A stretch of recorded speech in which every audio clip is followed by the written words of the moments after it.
Hello दोस्तों, मैं सौरभ हार्दिक स्वागत करता हूँ एक बार आप सभी का फिर से आपके अपने परिवार द लुथन इंस्टीट्यूट पे। तो चलिए भाई, आज की क्लास को हम लोग शुरू करते हैं। जैसा कि आप सभी को पता है, हम लोग रीजनिंग पढ़ रहे हैं भाई, रीजनिंग का फाउंडेशन बैच पढ़ रहे हैं। ठीक है, यूपी पुलिस और यूपीएसआई के लिए आज हमारी क्लास नंबर 15 है, जिसमें हम लोग कोडिंग डिकोडिंग पढ़ रहे हैं और कोडिंग डिकोडिंग का क्लास नंबर 7 है। ठीक है भाई, इन सभी क्लास का पीडीएफ आपको टेलीग्राम पे मिलता है, कई सारी और भी चीजें टेलीग्राम पे मिलती हैं। तो आप टेलीग्राम पे हमारे जुड़ जाइए। टेलीग्राम का लिंक वीडियो के डिस्क्रिप्शन पे दिया गया है, वहां से जाके आप इन सभी क्लासेस का पीडीएफ यानी कि नोट्स आप कलेक्ट कर सकते हैं। ठीक है भाई, तो चलिए आज की क्लास को शुरू करते हैं। अगर आपने क्लास शुरू से पहले चैनल को सब्सक्राइब नहीं किया है तो चैनल को सब्सक्राइब जरूर कर लीजिए। उसी से दोस्त हमें थोड़ा सा एनर्जी मिलती है, मोटिवेशन मिलता है। तो चलिए आज की क्लास को शुरू करते हैं। उम्मीद है आप लोग चैनल को सब्सक्राइब जरूर करेंगे। तो चलिए भाई, आज के क्वेश्चन को शुरू करते हैं। और आज हमारा कोडिंग डिकोडिंग फाइनली खत्म हो जाएगा। कल हम लोग इसको नहीं कर पाए, आज हम लोग इसको कर लेंगे, है ना। यहाँ पे लिखा है CHAMAN। इसको इन्होंने क्या लिखा है? 2 6 1 10 1 और 11। इसी सांकेतिक भाषा में इन्होंने INK इंग को इन्होंने लिखा है 3 11 और 8। तो आपको बताना है RICHA को कैसे लिखोगे। बताइए दोस्त, इसे आप कैसे लिखोगे, किस तरीके से लिखोगे, ये आपको बताना है। ठीक है ना। चलिए, तो चलिए बताइए जरा, इसका पहले आप पैटर्न समझिए। अच्छा, यहाँ पे अगर मैं आपको बताऊं, अगर मैं AEIOU को अलग कर दूं तो बचेगा क्या? BCDFGHJKLM, है ना। और उसके बाद NP, इस तरीके से। तो जरा देखो यहाँ पे इन्होंने क्या किया है, देखो कॉन्सोनेंट और वॉवेल अलग कर दिए हैं। तो यहाँ पे देखेंगे तो 1 2 3 4 5, यहाँ देखोगे 1 2 3 4 5, है ना। तो हमारे पास है क्या दोस्त, कि जो सी है हमारा वो कॉन्सोनेंट पे दूसरे स्थान पर आता है, इसलिए इन्होंने 2 लिखा है। एच जो है हमारा वो कॉन्सोनेंट के हिसाब से छठवें स्थान पर आएगा, इसलिए इन्होंने 6 लिखा है। ए जो है वॉवेल के हिसाब से पहले स्थान पर आएगा।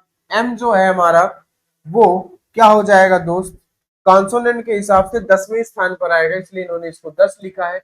ए हमारा वॉवेल के हिसाब से पहले स्थान पर है। एन हमारा कॉन्सोनेंट के नजरिए से देखें तो 11वें स्थान पर है।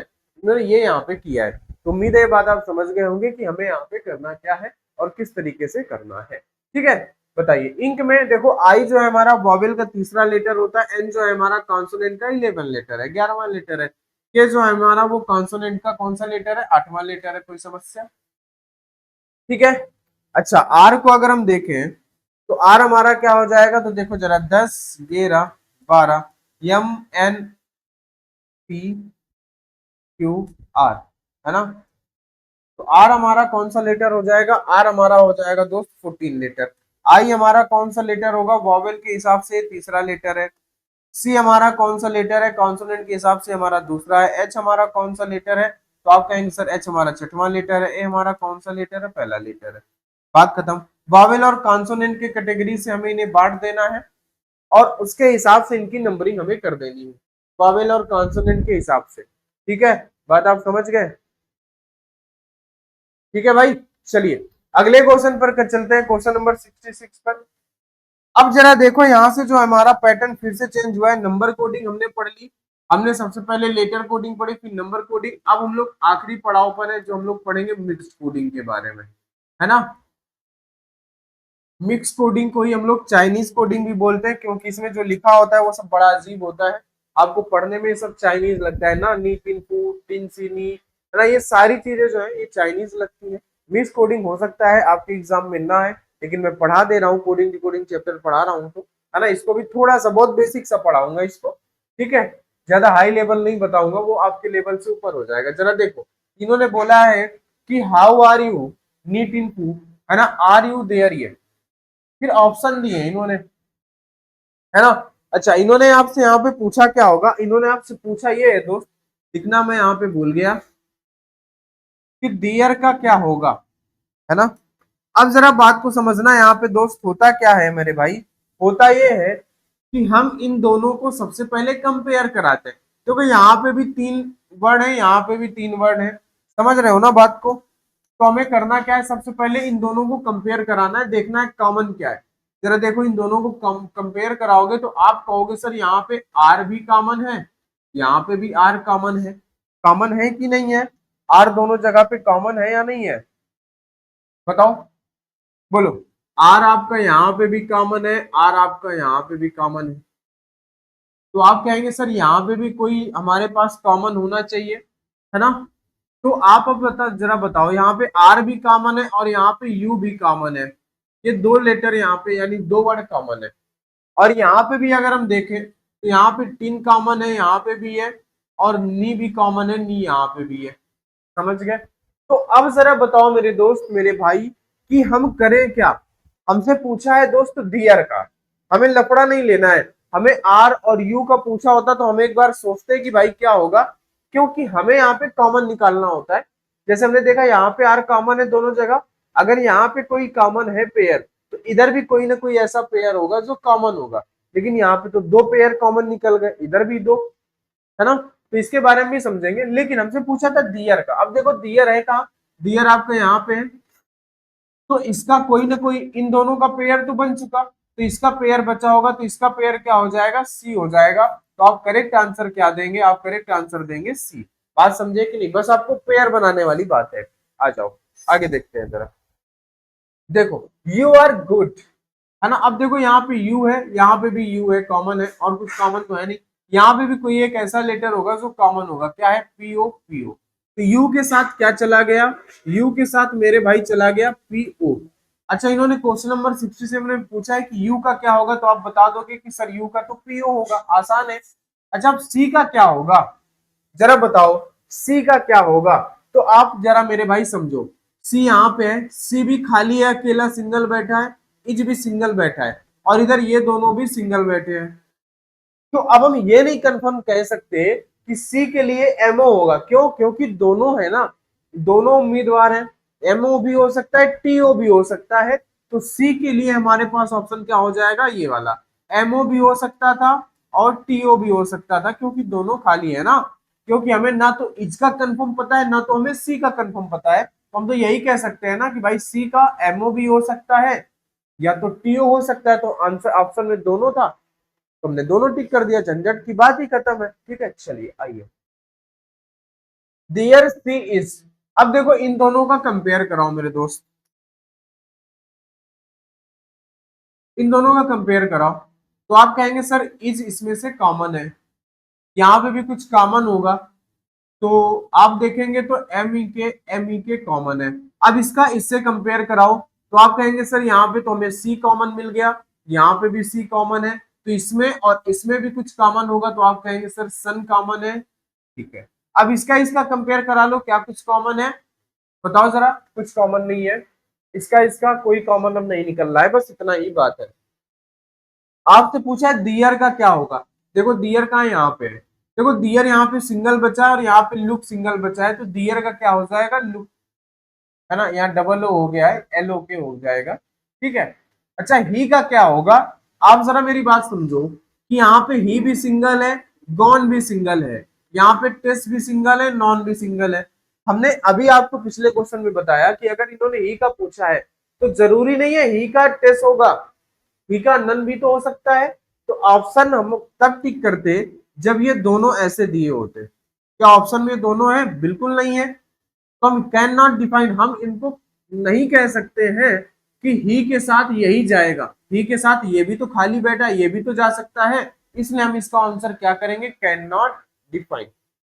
हम क्या है कि कुछ कह नहीं सकते इसके बारे में, क्योंकि दोनों खाली हैं, इधर भी दोनों, इधर भी दोनों। तो ही के साथ दिस भी जा सकता है, हो सकता है ई के साथ नन भी जा सकता है।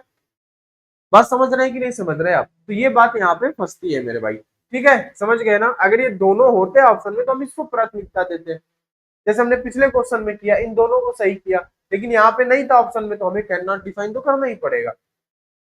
गुड, गुड का देखते हैं। गुड है यहाँ पे आर भी, ये दोनों सिंगल है, ये दोनों भी सिंगल है। तो देखो गुड के साथ मून भी जा सकता है, फ्रेश भी जा सकता है। और देखो ऑप्शन में दिया है दोनों, तो दोनों के चांसेस हैं तो हम दोनों को सही कर देंगे। अगर ये दोनों नहीं दिए होते तो फिर कैन नॉट डिफाइन होता, या तो फिर कोई एक ही ऑप्शन में दिया होता। समझ गए ना बात को। चलिए आइए जरा, यहाँ पे देखो सी इज गुड। अब देखो हमने कंपेयर कराया इसका और इसका, तो इस कॉमन मिला। यहाँ पे देखोगे आप तो आपको 3 कॉमन मिलेगा। ठीक है, अब इसका इसका कंपेयर कराओगे तो आपको यहाँ पे गुड मिला, यहाँ पे भी आपको गुड मिला। इसमें और इसमें कुछ ना कुछ कॉमन होगा, तो 2 कॉमन है यहाँ पे और यहाँ पे। अच्छा, इसका इसका और इसका कॉमन कराएंगे, कुछ नहीं है बचा हमारे पास। सी का क्या हो जाएगा, देखो यहाँ पे एक ये सिंगल है, यहाँ पे भी ये सिंगल है, तो 1 हो जाएगा। We bad. अच्छा, इन्होंने वी का भी पूछा है और बैड का भी पूछा है। अब जरा बात को समझना क्या हो सकता है। अच्छा, हम इसको ऑप्शन से उठाएं। अगर पहला ऑप्शन उठाएं तो देखो 2 और 3 है, लेकिन 2 तो किसी भी हालत में नहीं हो सकता, क्योंकि 2 किसी गुड के साथ चला गया है, इसलिए ये ऑप्शन गलत हो जाएगा। 7 और 8 देखें तो, है ना, 7 और 8 हो नहीं सकता। क्यों नहीं हो सकता है, क्योंकि ये कोई ना कोई नया पेयर है। क्या है, नया पेयर है। क्योंकि हमसे पूछा इन्होंने वी बैड का, वी और बैड का इन्होंने पूछा है, तो 4 5 या 4 6 में ही कुछ होगा, है ना। तो ये ऑप्शन तो हो नहीं सकता, 7 8 गलत है। अच्छा, अब देखो वी बैड, वी के पेयर में क्या है, 6 हो सकता है, होने के चांसेस हैं, 6 यहाँ पे है। बैड के पेयर में 5 हो सकता है, होने के चांसेस हैं, यानी ये ऑप्शन सही हो जाएगा 5 और 6। इसमें फिर से 2 आ गया है, क्योंकि ये तो पेयर में चला गया ना। 2 वाले जितने भी ऑप्शन होंगे वो गलत हो जाएंगे, क्योंकि 2 इसके साथ पेयर में जा चुके हैं।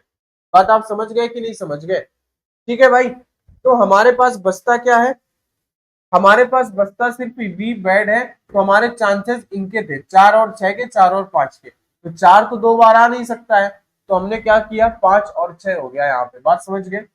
अच्छा, वी की अगर हम बात करें, वी के साथ क्या जाएगा, तो बताओ जरा मेरे भाई क्या होगा वी के साथ। देखो वी यहाँ पे सिंगल अकेला बैठा है, यहाँ पे 4 और 6 अकेले बैठे हैं, तो वी के साथ क्या जा सकता है। अब जरा ऑप्शन से देखो, जरा ऑप्शन में भी कई सारी चीजें छिपी होती है। देखो ऑप्शन में अगर हमारे पास जैसे यहाँ पे 6 9 दिया है, यहाँ पे अगर 4 और 6 दिया होता तो हम इसको सही करते, लेकिन ये ऑप्शन में नहीं है ना। अब देखो जरा, बी के इसमें 4 और 6 दोनों है, 2 तो हो नहीं सकता, 6 होने के चांसेस है, इसको छोड़ देते हैं। 9 हो नहीं सकता, 6 और 9 हो नहीं सकता, तो बचा सिर्फ सिंगल ऑप्शन यही, इसलिए हमारा ये सही हो जाएगा, क्योंकि 6 होने के चांसेस हैं और 6 हमारा ऑप्शन में है। अगर यहीं पे ऑप्शन में, अगर इन्होंने ई ऑप्शन में लगा के आपको 4 भी दे दिया होता, तो फिर आप इनमें से किसी को भी सही कर देते, वो आपका क्वेश्चन जो है गलत माना जाता, एग्जामिनर आपको नंबर देता। क्यों, क्योंकि 6 और 4 दोनों अलग अलग लिखे हैं और दोनों होने के चांसेस है। ये बात तो गलत थी ना, आपको भी पता है। इनमें से कुछ लड़के 6 में निशान लगाते एग्जाम में, कुछ 4 में लगाते, तो उन दोनों लड़कों को नंबर मिलता, क्योंकि वो एग्जामिनर से गलती हुई है। समझ गए कि नहीं, बात समझ गए। चलिए जरा आ जाओ, आगे देखते हैं, आगे बात को समझते हैं। आर ही गुड का क्या होगा, अब जरा बात को समझते हैं। आर ही गो, आर ही गो। अब देखो गो जो है ना मेरे भाई, गो, गो यहाँ पे कहीं नहीं है, गो एक नया है। तो जरा हमारे पास देखो सबसे पहले कोडिंग क्या थी, 1 2 3 4 5 और 6।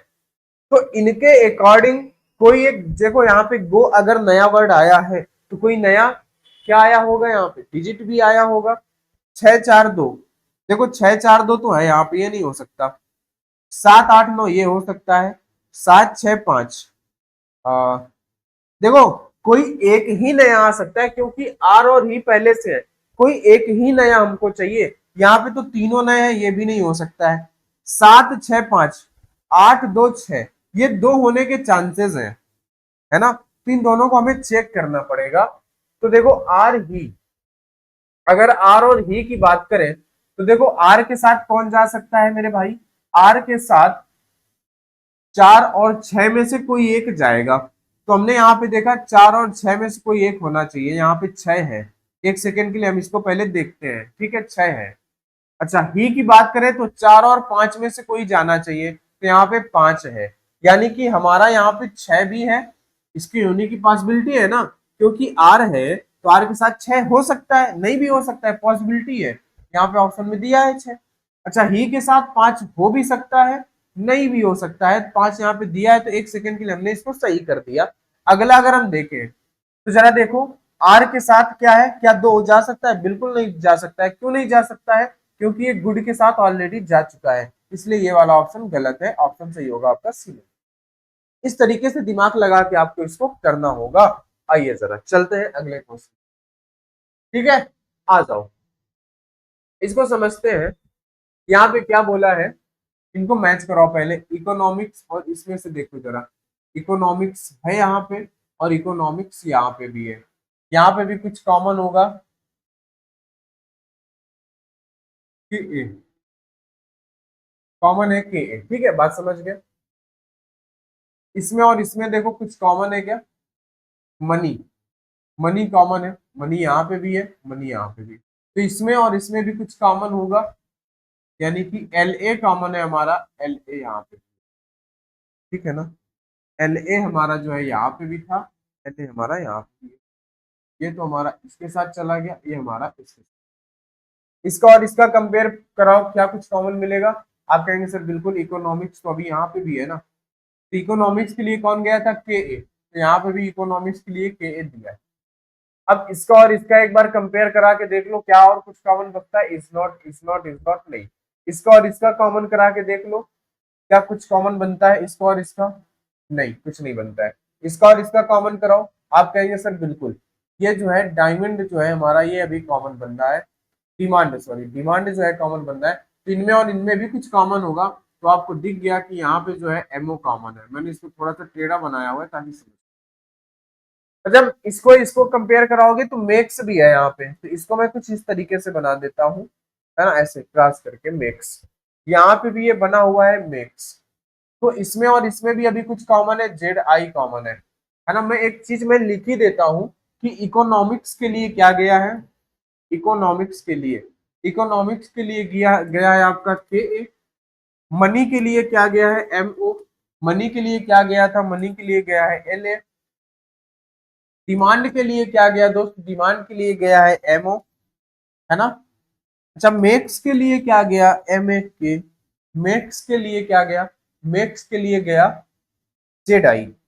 बात समझ गए, मैंने लिख दिया। अच्छा, आपसे पूछा है मनी, तो मनी के लिए क्या गया है? मनी के लिए एल ए गया है। मेक्स के लिए क्या गया है? मेक्स के लिए जेड आई गया है ना। वर्क एंड मनी, अब देखो मनी, यमो यानी मनी के लिए तो एल ए गया है, ठीक है। एंड के लिए क्या होगा? अब जरा मेरी बात को समझो, एंड के लिए क्या होगा? देखो सप्लाई भी कॉमन है यहाँ पे, यहाँ पे सप्लाई, सप्लाई के लिए भी कुछ कॉमन है। सप्लाई यहाँ पे भी है, सप्लाई यहाँ पे भी है। तो यहाँ पे देखो टीए है, यहाँ पे भी टी है, तो सप्लाई के लिए टीए चला गया।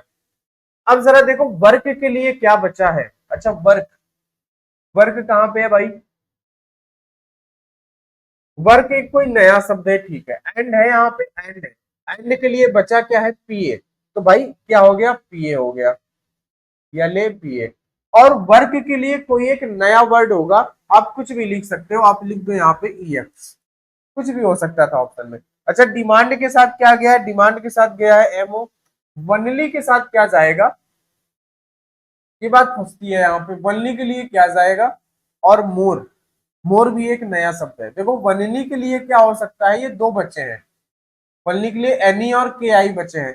तो वनली में एनी भी जा सकता है इसके साथ, और इसके साथ के आई भी जा सकता है।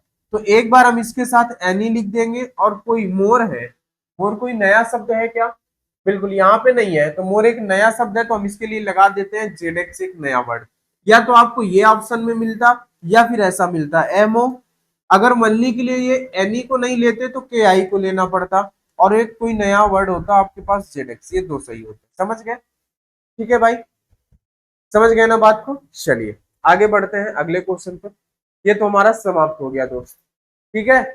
ये जो हमारा कोडिंग डिकोडिंग का चैप्टर जो था मेरे भाई, मेरे प्यारे दोस्त, ये चैप्टर हमारा यहाँ से समाप्त होता है। और हमने इसको यहाँ पे क्या कर लिया है? एकदम समाप्त कर लिया है। इसको हमने आखिरी पड़ाव पर पहुंचा दिया है। ठीक है दोस्त, तो आज की क्लास में इतना ही। हमने टोटल क्वेश्चन कितने किए? लगभग 80 से 85 क्वेश्चन हमने किए कोडिंग डिकोडिंग में। और आपको जितना कुछ हो सकता था मैंने आपको समझाया। अब बात बचती है आपकी प्रैक्टिस की। आप प्रैक्टिस करिए कोडिंग डिकोडिंग को और अच्छे से, है ना। क्योंकि क्लास के क्वेश्चन पढ़ने से बस आपके कॉन्सेप्ट क्लियर होंगे, आप क्वेश्चन कितना लगा पाते हो, कितने कम समय पे लगा पाते हो, वो आपकी प्रैक्टिस के ऊपर है। क्योंकि वो कहते हैं ना कि जो है practice make a perfect man. जो प्रैक्टिस होती है वो एक आदमी को क्या बनाती है, परफेक्ट बनाती है, परफेक्ट व्यक्ति बनाती है। जब तक आप प्रैक्टिस नहीं करेंगे तो मेरे भाई आप एक परफेक्ट स्टूडेंट नहीं बन सकते हैं, है ना। तो आपको प्रैक्टिस जरूर करना है। मैं प्रैक्टिस शीट भी आपको दे दूंगा। आपके पास कोई भी बुक हो, किसी भी राइटर की बुक हो, आप उसको लगाइए, आपके क्वेश्चन 100% बनेंगे। बस आप इन कॉन्सेप्ट को ध्यान रखिए जो मैंने पढ़ा है, इसका नोट्स बना लीजिए। ठीक है दोस्त, अगर आपने अभी तक हमारे चैनल को सब्सक्राइब ना किया हो तो चैनल को सब्सक्राइब कर लीजिएगा। तो मिलते हैं नेक्स्ट चैप्टर में नए टॉपिक के साथ, एक नई शुरुआत के साथ, नए जोश के साथ। तब तक के लिए आप हमारे साथ जुड़े रहेंगे। मिलते हैं नेक्स्ट वीडियो में। आप सभी को बहुत बहुत धन्यवाद।